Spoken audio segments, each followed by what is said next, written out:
So this was my inauguration into infrastructure. Before 1991, I was a perfectly normal development surveyor, and we privatised the Port of Bristol, which is what you see there. It's about 2,600 acres either side of the River Avon, comprising Royal Portbury Dock and Avonmouth Dock, both which were substantial pieces of infrastructure but had very little business. I think when we took it over in 91, we had something like 300 dockers who do the grunt, who actually move things and make money, and we had 350 people counting it. So when we privatised, we had a thirst for infrastructure. In fact, I think the real estate was at about 1.6 million. By the time I left 7 years later, we got it up to 7.6, but we'd spent over 250 million on infrastructure projects. And we therefore had to be extremely innovative about how we funded it. As a development surveyor, you know, I was dealing with pretty vanilla office blocks, retail parks, and if I was really going to be wild, we'd go off into the Thames Valley and do an industrial park or something. So infrastructure was a complete anathema to me. I didn't really understand what it was. But over the next 7 years, we were involved in railways through privatisation, so 93, 94, clinical waste incinerators, carbon black process plants, fragmentation. Now, I'm sure many of you in the room will have had dealings with various industrial users, but I'm not sure that anybody really seriously thinks that they're an asset class. And generally, if it's an industrial use, well, okay, we'll have a nice industrial estate, and that's fine. It'll sit in the portfolio somewhere. We had 2,600 acres of this stuff, so it was really quite interesting. So in the good old days, of course, infrastructure, most of the infrastructure was paid from the public purse. You did your Section 52 agreement, these days Section 106 or CIL, and basically you dealt your private development and the public sector dealt with the infrastructure. So let me just move that. So this is the National Infrastructure and Construction Pipeline. It's 438 billion, and it shows the balance between the public and the private. As you can see, you know, it's a substantial ticket, which the government wrestling with, finding the money. How do we fund it? Obviously, we would love to see a lot of private sector funding in there, and that's you know, probably mirrored in the Scottish Infrastructure Investment Plan 2015. If you go through that and read it, it's similar sums of billions and millions. And looking at how these things have been historically funded, obviously PFI was one of the examples of how they tried to encourage private sector finance in there.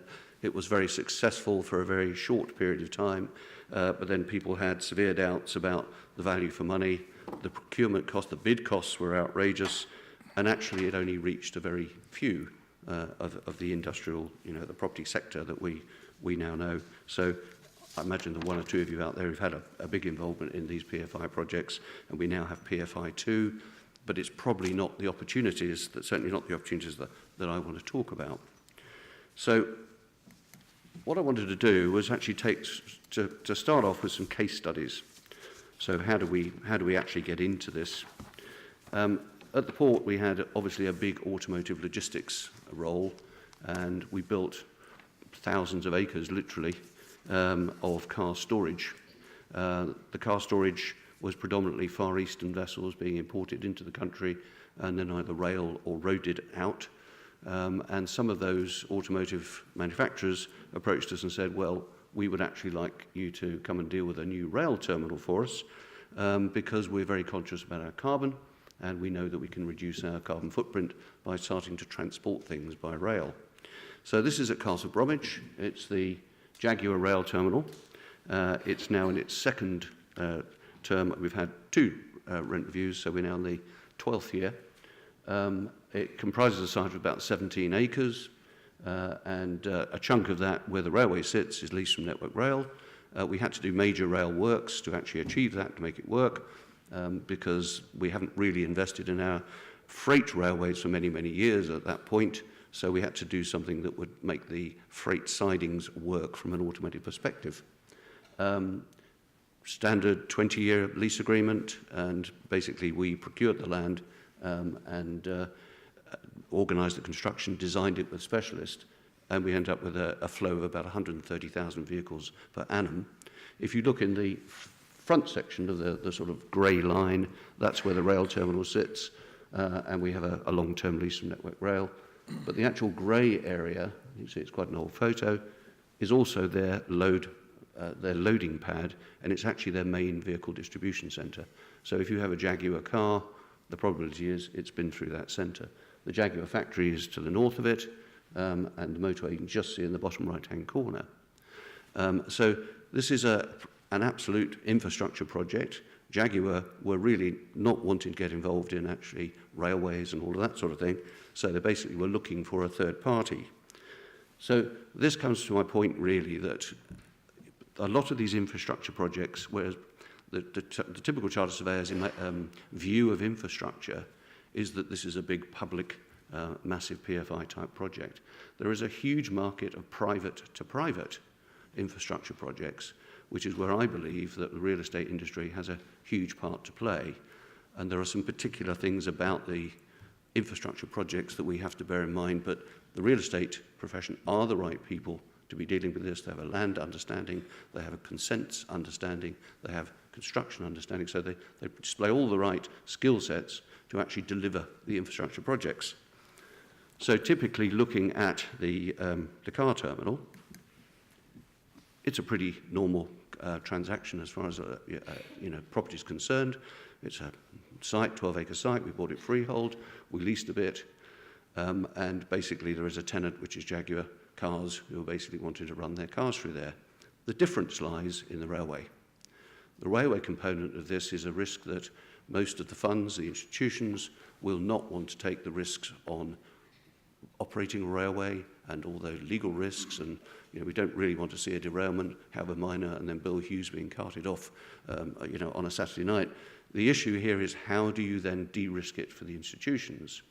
Because what we've seen over this last 10 to 15 years is that the growth in these asset classes and people wanting to get into them goes in parallel with their understanding about how you de-risk them.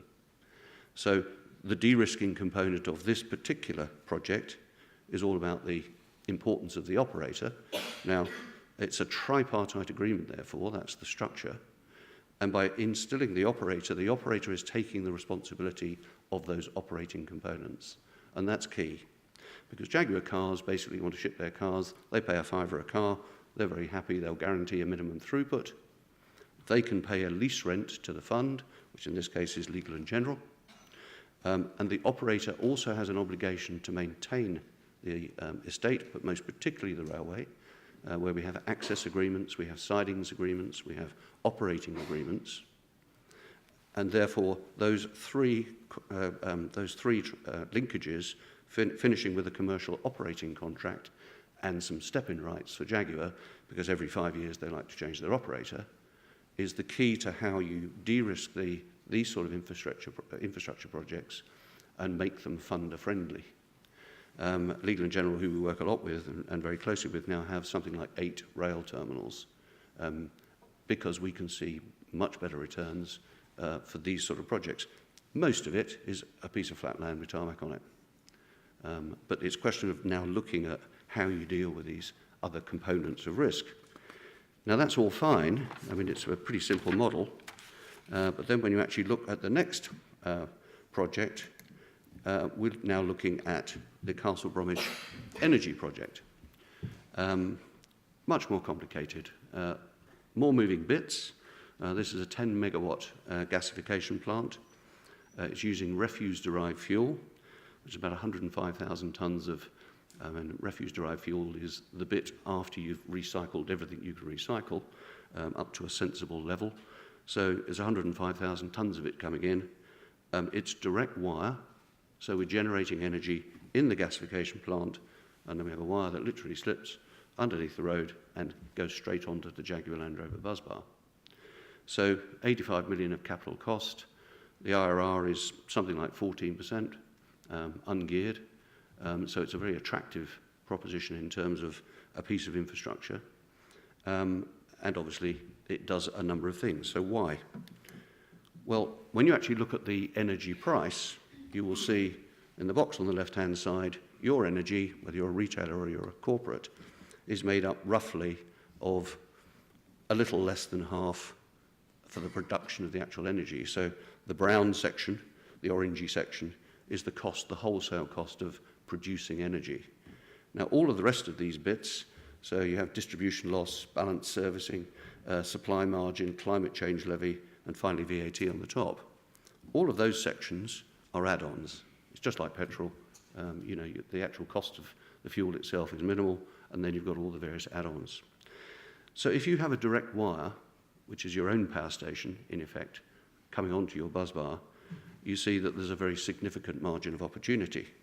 So the grey on the right-hand box is exactly where your power opportunity lies, because you can sell at discount to market.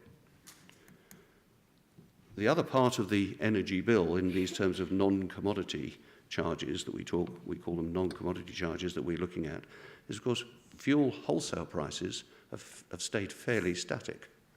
Now what's happening now, of course, is the non-commodity component is now rising rapidly. And you can see the forecast for 2021-22 is really quite significant. So you can see manufacturers are beginning to look at their own embedded energy plants. We have a decentralized model anyway, which Richard will talk about later, where we're moving from single big power stations, which are carbon unfriendly, to a distributed energy system. In Scotland, we've achieved amazing results. We produce 40% of our renewable energies come from Scotland. So you're doing very well. You're very well ahead of the curve. But in terms of moving this out to further embedded energy plants, the real, very significant opportunity for manufacturers is this whole concept of let's get in at this point here, this margin of opportunity, and tie in a long-term relationship. Now, we have 5 of these plants at the moment at various stages, 3 with planning, 1 with government subsidy, 2, 1 due to come up in about a month's time for planning, another one at appeal. About £500 million worth of gasification plants serving 4 of the 5 of them are serving our major automotive manufacturers. So they all see the advantage.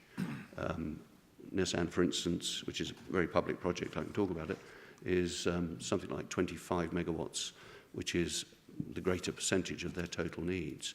They need security, energy security, over this next period, particularly with the impact of Brexit.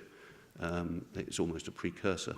And this energy security will also give them a discount to the retail price. Not only that, it's a renewable electricity. It's a renewable form of electricity because it's using waste. So you can see why there is such a driver. Now, it's probably, if you look in the Castle Bromwich project in particular, if you look at the basic bit of the de-risking, you've still got fund, operator, end user. It's called a power purchase agreement instead of a end user agreement or a traffic agreement or any of those other things.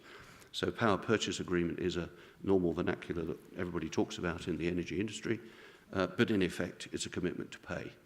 And these power purchase agreements run for 25 years, and they're RPI'd or CPI'd, albeit that the structure is in there somewhere, is there's a discount.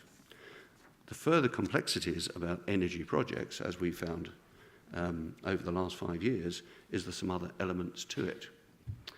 So the fuel supply agreement in the case of energy from waste is a particular thing that any of the funders are going to want to know, having put 85 million quid onto a piece of land, that they can definitely get their fuel for the next 15 years at least. So the technology you provide has got to be quite robust, quite resolute, but more particularly, your fuel supply partner, and fuel being waste, but waste recycled and dealt with, your technology's got to be a triple B plus covenant in order to satisfy the bankers that or the other funders that you can actually deliver for at least 15-year period. They take a view after that, but generally 15 years is the minimum. So the Seaters, the Cavantas, these are the mainstream. The price that they're getting for there, because they pay you, that's part of the model, they will pay you 60, 70, 80 pounds per tonne delivered at your gate that you will then process and use as your fuel. So the price of that obviously is depending on the length of the term of the fuel supply. So a lot of these projects, they're a breakdown of 70% long-term, 20% medium-term, and 10% off the market. So that can move the value of the gate fee, as we call it, up to something like £100, £120. So the added complexities of energy projects is you have to deal with that. You have to arrive with a negotiated fuel supply agreement in order to encourage a funder to actually come and lend you. The government subsidy is an opportunity that we all know about, the move from FITs to ROCs to contracts for difference. On the Castle Bromwich project, we have a government subsidy, CFD, contracts for difference, that's worth about £1.7 million based on the strike rate. Complicated calculation. Don't worry, there's a consultant that will do it for you, and you can job it out, and basically you will get your subsidy if they decide to give it to you. They are very hard to get. As you know, offshore wind have done better than most, but that is another component that you might need to deal with. Fundamentally, though, they're the key components along with the bigger one, which is item 4, which is actually the technology. When we started looking at energy from waste plants, we sent one of the leading consultants in this field out who studied 105 different technologies. And we've moved it to, we've actually got it down to 3, of which all 3 are Japanese technologies. After the funding test was 10 plants which have been operating for 10 years. So for us, with our automotive clients that we can't afford to fail, we're actually looking at tendering out to 3 technology partners. With an EPC contractor, they then guarantee the energy output. So the technology bit has to be de-risked. So the EPC contractor, the technology partner are saying, for 8,000 hours a year, we guarantee it'll work, or we'll pay the penalty. If it doesn't work, obviously you have to switch into grid, and grid will charge you a lot of money for taking the power. So that is probably one of the bigger concerns, that on all of these, particularly energy projects, you have to be sure that the technology and the EPC contractor is resolute, is strong, and is at least, BBB plus covenant. So in terms of the commercial infrastructure projects that we deal with, and it's a wide range, transport and energy tending to be the flavour of the month at the moment. The end user covenant obviously is critical. We tend to deal with the automotive sector because that's just where we were born, so generally they're pretty good. But we've looked at local authority projects, we've looked at retailers, we've looked at any number, there is a real opportunity here for these various embedded energy opportunities. It could be any sector. We'll come to that in a minute. But then the commitment length. Generally, you find it is a minimum of 20 years anyway. If you're spending a lot of money on an energy project, you will find that they want to commit to something that's a discount to the retail price for power anyway. So generally, we find it's minimum 20 years and more.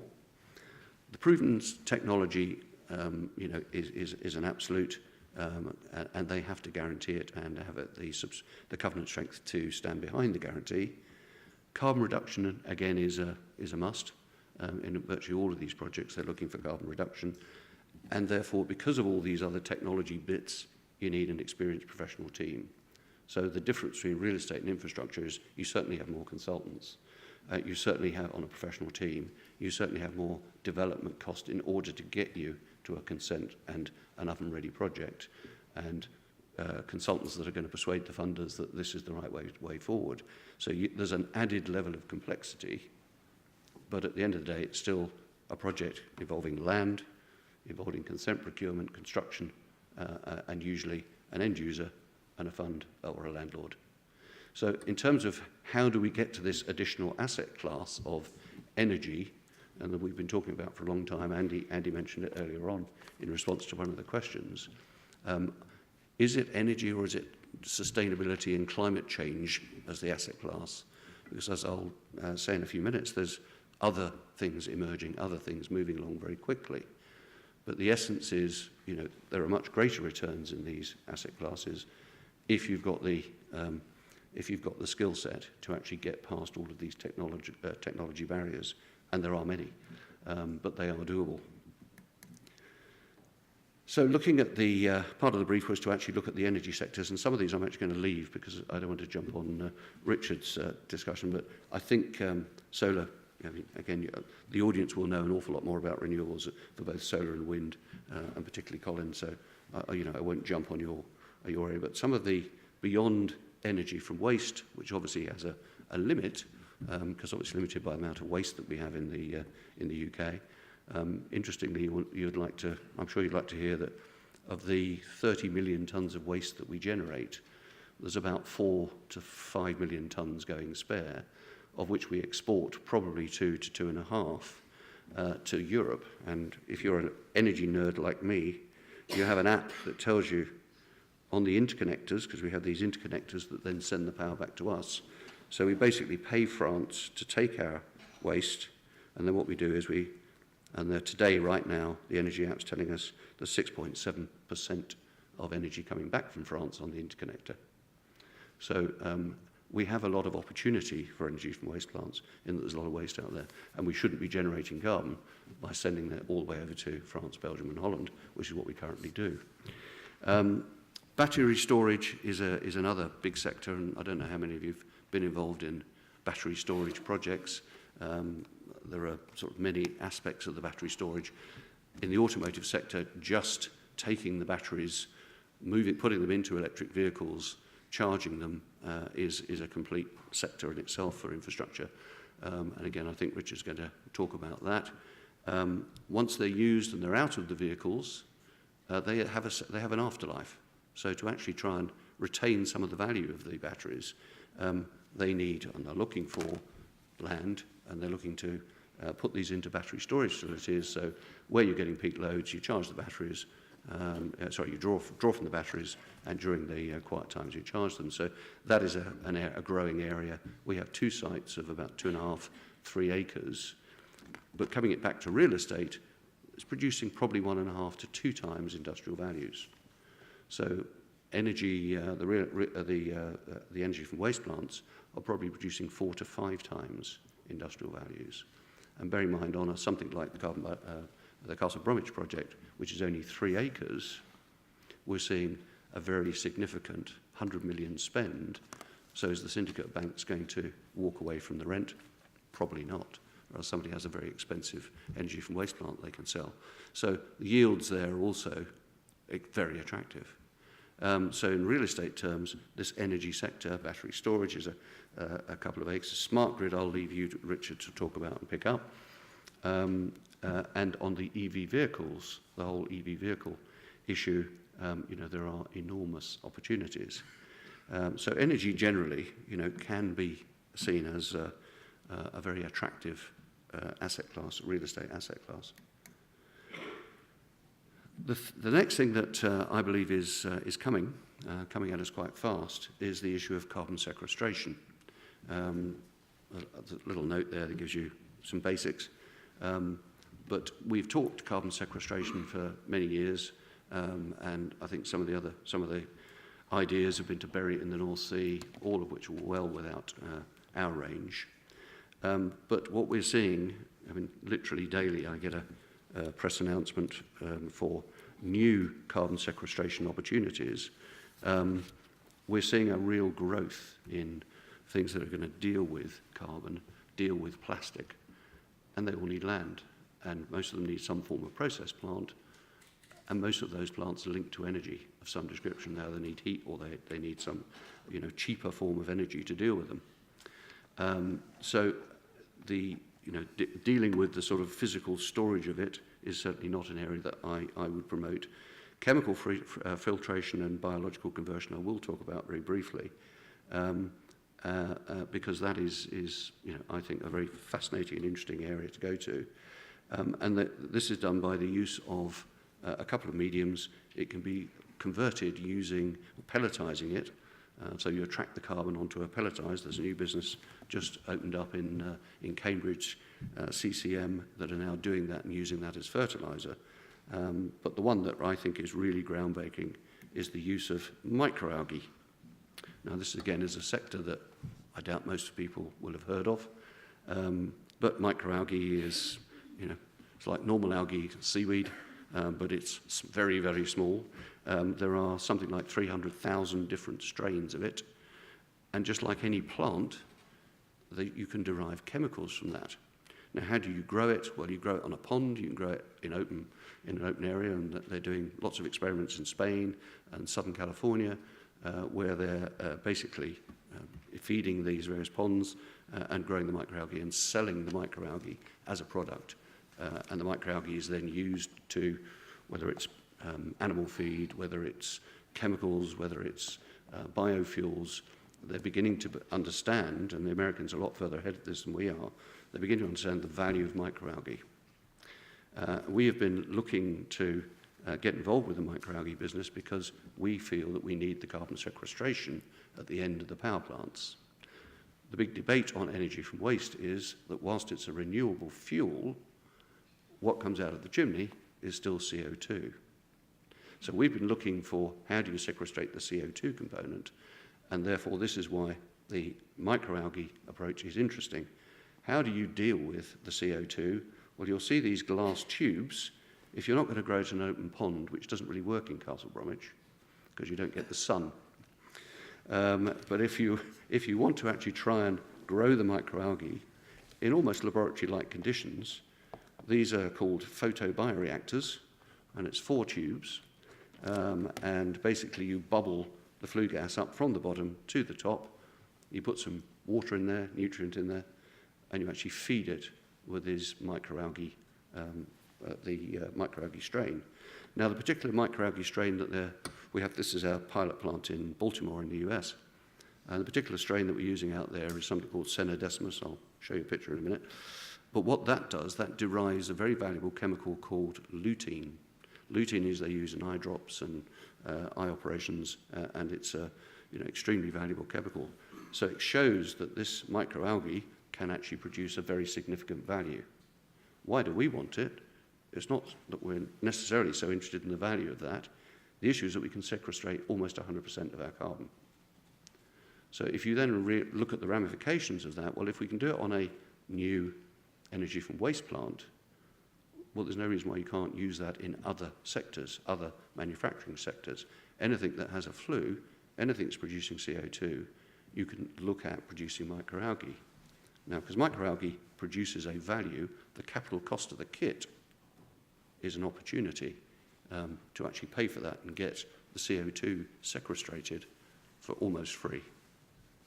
So that's another big thing. You're doing 2 things. You're producing a valuable product, and you're also sequestrating the carbon. Now, I read in the Pet Gazette, I'm sure everybody gets this, new microalgae pet food startup receives $500,000 investment. A microalgae pet food startup has received $500,000 from the Scottish Investment Bank to enable the company to expand its team, build pilot plant for its technology at a whisky distillery. MyAlgae, founded by Doug Martin, grows algae rich in omega-3 and other nutrients using co-products from the whisky distillation process. So of the 300,000 strains that sit out there, they all do something different. This is our strain, Senodecimus on the right-hand side, because it's very high absorbency in carbon dioxide, and it produces this lutein, which is a bonus. Cost of production of one of those photobioreactors, about 25 foot high, 4 foot wide, produces 18 kilos of microalgae a day. It looks like pesto sauce in a bag, plastic bag.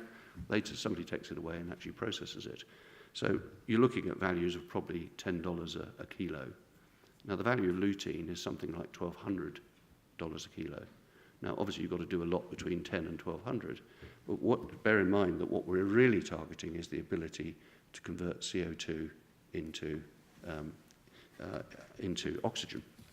So another one, we're looking at Air Liquide, which is in Holland. They're capturing CO2, they're actually bottling it in a plant, Air Liquide obviously substantial, and then using it in hothouse and hydroponics.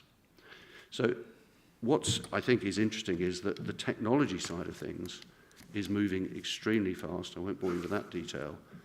The average 1 megawatt plant energy from waste or any other, needs 20 bioreactor tubes to mitigate, and it sits on, so to mitigate 1 megawatt, and it sits on about half an acre of land. For every other, about 1 megawatt, you need 20 more tubes, it's an additional quarter acre. And that is again producing probably 3-4 times industrial use values. So again, the technology sector is driving land uses, driving real estate. The technology risk, again, is manageable and dealt with, can be dealt with. But this is just is one of the areas that we're dealing with. Plastics technology is another very interesting one, which I'll close on. Plastics, as you can imagine, has become a very topical issue. Everybody's trying to get rid of the plastics in the oceans. And again, with a combination of power stations, the energy from waste can take the plastic. What it can do is process the plastic through to provide energy, because it's very high calorific value. It can provide energy and in heat form and electric form.